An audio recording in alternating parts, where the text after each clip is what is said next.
Aujourd'hui, on va parler du privilège de la beauté, ou en anglais, ils disent pretty privilege. De la façon dont ça peut nous emprisonner, de la façon dont on peut s'en libérer. Le fait que moi, j'ai une entreprise qui est centralisée sur la beauté. Je trouve que c'est très important, la beauté. Et en même temps, je suis tellement contre et horrifiée par ce qu'on appelle le privilège de la beauté et tout ce qui va avec, et comment une femme belle et une femme qui n'est pas belle n'ont vraiment pas la même vie.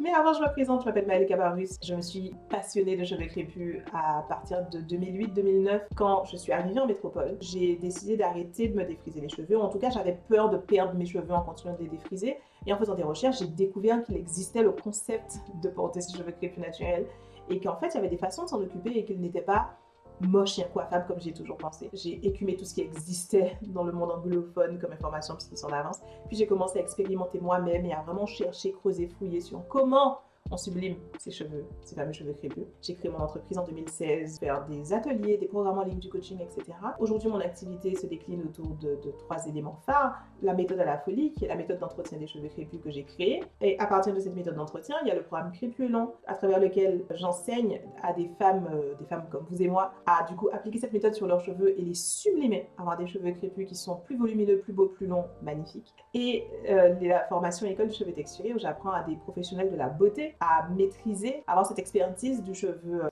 texturé et à rajouter cette corde à leur art professionnel. Pourquoi j'ai envie de vous parler de privilège de la beauté? J'avais une conversation hier avec une copine. Étonnamment, ça partait de l'argent. Et vous allez voir comment le lien est bizarre, mais il est hyper présent. J'avais ce programme en ligne sur l'argent. En fait, c'est un programme sur le coaching de manière générale, mais dedans, il y avait juste à ce moment-là, là en janvier, ce truc spécifique autour de l'argent et du mot riche et de ce que ça nous évoque. Il y a ce que ça peut avoir de positif en termes de ce que ça permet de faire dans le monde, ça permet de faire plus de projets, ça permet d'aider plus de personnes, ça permet d'être généreux, ça permet de se faire plaisir soi-même, d'avoir une vie confortable, En tant que personne qui a grandi dans une famille extrêmement modeste, j'ai bien conscience de la valeur que c'est d'avoir le revenu que j'ai aujourd'hui et d'avoir le confort de vie que j'ai aujourd'hui. Je ne prends pas à la légère du tout. Ça a de l'importance. Genre. Cette importance est limitée. Pour moi, les choses les plus importantes de la vie, évidemment, c'est pas ça. Le bonheur, l'épanouissement personnel, toutes ces choses-là se trouvent ailleurs, mais cet aspect n'est pas à négliger pour autant. Sauf que la façon dont la coach finalement présentait le sujet, ça me faisait me sentir un peu, j'avais une crispation de type, c'est un peu comme si juste en parler, tout de suite ça me fait penser, non mais attends, il n'y a pas que ça dans la vie. J'avais tout de suite cet arrêt. J'ai eu ce retour sur moi-même de pourquoi j'ai cet arrêt. Elle n'a rien dit. La coach ne m'a pas dit, c'est la seule chose qui compte dans la vie. Il n'y a que ça qui est important. Il faut être riche et c'est tout ce qui compte. Et même si tu es par ailleurs heureux dans la vie, avec des amis qui t'aiment, une famille qui t'aime, un conjoint qui t'aime et des hobbies que tu adores et que tu te sens épanoui, heureux, si t'es pas riche, t'as foutu ta vie en l'air. Elle a pas dit ça. Mais c'est comme ça que je l'ai ressenti. J'ai réalisé, il arrive exactement la même chose quand je parle de beauté. Et quand je parle, en tant que femme noire, de trouver la beauté de ses cheveux crépus, de mettre en valeur ses cheveux crépus, de les rendre beaux, de les trouver beaux, de les voir beaux. Je reçois souvent ce truc de « Ouais, mais ça va, c'est pas le plus important dans la vie. Moi, mes cheveux, franchement, je me lève le matin, je fais une queue de cheval et puis c'est réglé. Je vais chez la coiffeuse une fois tous les 2 mois, elle me fait des rajouts et c'est bon. Genre, faut arrêter d'en faire une si grande importance. » J'ai pas dit que c'était la chose la plus importante de la vie. J'ai pas dit « Si tu le fais pas, t'es une merde. » Et j'ai pas dit tout ça. Pourquoi alors tu me le prêtes? Et je me dis c'est exactement la même chose. Donc la défensivité en tant que femme qu'on peut avoir face à la beauté, et plus spécifiquement la défensivité qu'on peut avoir en tant que femme noire face à la beauté de nos cheveux, c'est la même en fait qu'on peut avoir face à la notion de richesse. Pour chacun de ces éléments, on est défensif parce que c'est quelque chose avec lequel la société nous attaque d'une certaine façon. La structure sociale nous dit, c'est le message inconscient de la société, hein, on a tous grandi dedans, ce message est autour de nous, on le reçoit et on vit avec. Et on s'en rend même pas compte. Mais quand même, notre corps réagit à cette violence. Si on prend richesse, ça nous dit le niveau de ta richesse définit ta valeur et ta position sociale. Le niveau de ta richesse définit à quel point tu devrais te sentir bien à propos de toi-même, définit tes possibilités dans le monde. Moins t'en as, moins tu peux faire de choses, plus t'en as, plus tu peux faire de choses. Il y a un peu cette idée implicite, ça te limite en fait. Il y a une barrière autour de toi et de tes possibilités dans le monde qui est directement liée à cette étiquette de ton niveau de richesse. C'est tellement imprégné dans la société qu'il existe cette statistique claire qu'il n'y a pas d'ascenseur social, même dans une société démocratique comme la France. La probabilité qu'on reste dans sa classe sociale est de 90%. Et la possibilité de changer de classe sociale, par le haut comme par le bas, est de 10%. C'est très très faible. Et ça prouve bien ça. On est, il y a cette étiquette, et immédiatement là, il y a une barrière. On reste dedans. Parce qu'implicitement, c'est ce que la société nous dit. Tu vas rester là. Voilà tes limites. Alors du coup, certaines limites sont plus joyeuses que d'autres. La beauté dans l'ensemble pour une femme, c'est la même chose. Si tu es belle, tu fais ton standard de beauté, ça passe par la minceur, ça passe par la forme du visage, ça passe par la couleur de peau, la texture des cheveux, différentes choses comme ça. Si tu réponds à ces étiquettes, alors tu n'auras pas la même vie. Ça t'ouvre des possibilités, on te traite différemment. C'est implicite là encore, mais tu n'auras pas la même vie. Et tes possibilités sont différentes. La barrière autour de toi n'est pas la même.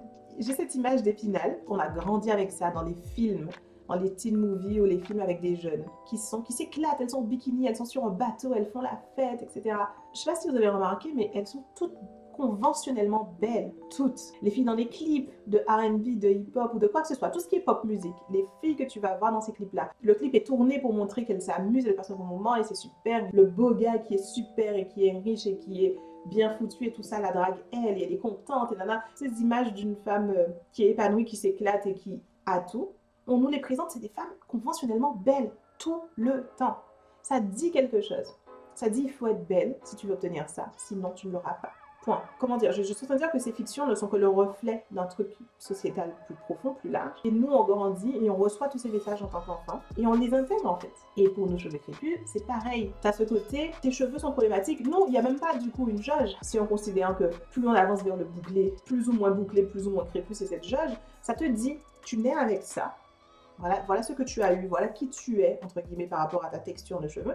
Et voilà ce que ça te donne comme possibilité. Et finalement, ça nous met sur la jauge de la beauté. Plus tu vas vers les cheveux bouclés, plus tu as droit aussi sex and sun et fun et youhou et la vie sera trop bien et tu vas recevoir tellement de choses et tout ça.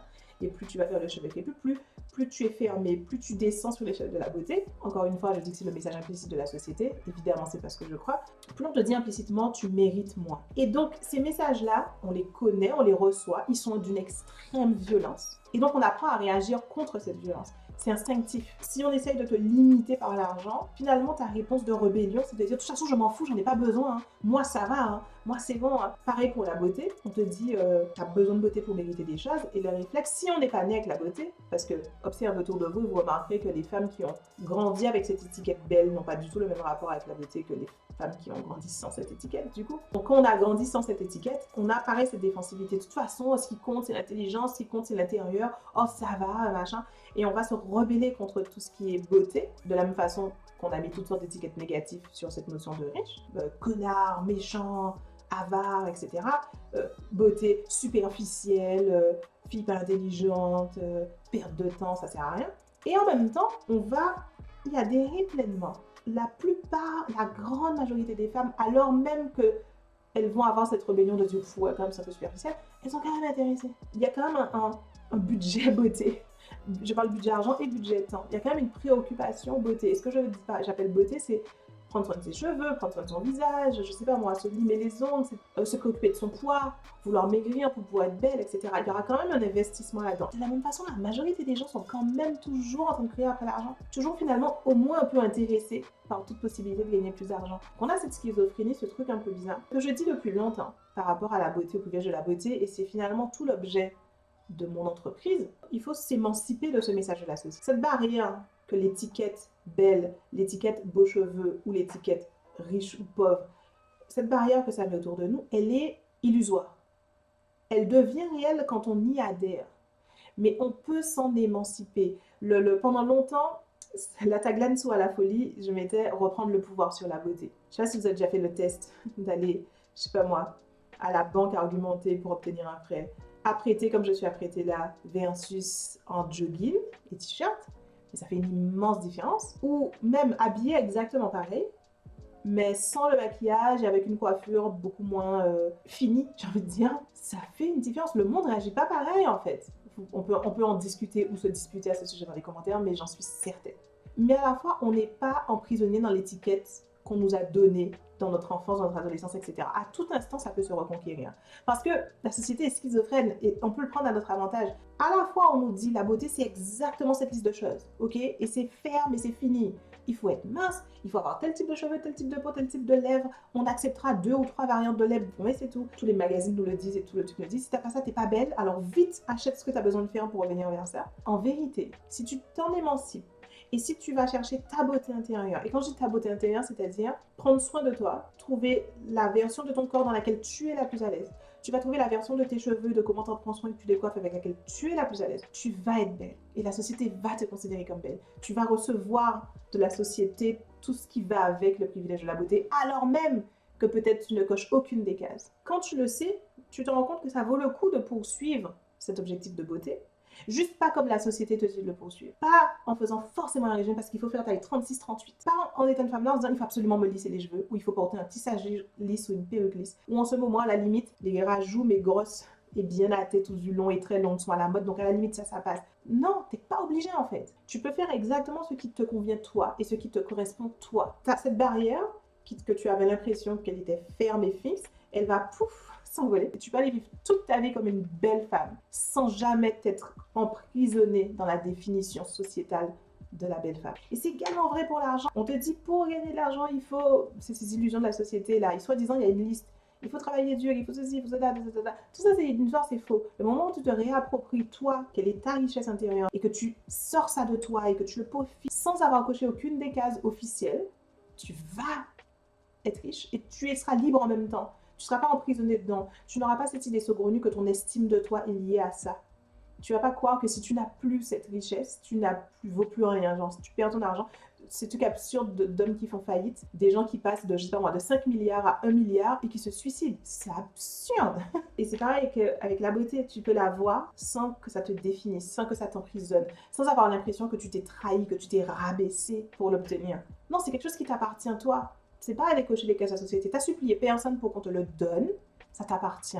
Et les cheveux crépus, c'est pareil. La société aura beau te faire croire que plus tu vas vers le crépus, pire c'est. Et comme, ah, oups, tu as des cheveux crépus, petite bouclette resserrée, ah, c'est foutu, dommage. À partir de maintenant, mets-toi là, fais-toi invisible parce que, n'attire pas l'attention, s'il te plaît, sois une femme discrète, etc.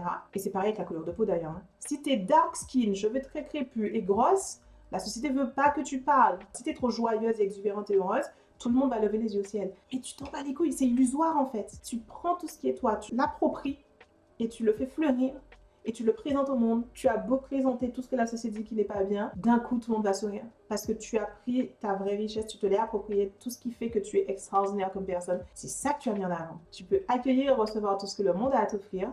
Tout va bien quoi.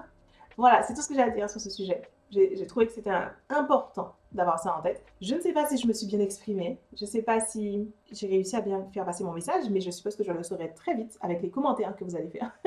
Dites-moi ce que vous en pensez. Dites-moi ce que ça vous inspire. Discutons-en. Je saurai si j'ai complètement loupé ma façon d'exprimer le message ou pas. Et s'il le faut, je recommencerai. En tout cas, c'était un plaisir. Si cette vidéo t'a plu, n'hésite pas à t'abonner, mets-nous un pouce. Partage la vidéo autour de toi, c'est d'une importance capitale que plus de gens soient au courant de ce que je fais et puis viennent regarder. Et si ces personnes apprécieront, elles resteront. Si tu as besoin d'aide pour tes cheveux et que tu as envie de commencer à te réapproprier la magnificence et la beauté et la richesse de tes cheveux, regarde dans la description, on va te mettre quelques liens sur comment tu peux démarrer tout doucement avec la méthode de la folie, obtenir une extraordinaire chevelure que tu peux absolument obtenir sans sacrifier ton intégrité à l'autel de la beauté. Je te dis à bientôt pour la prochaine vidéo. Ciao!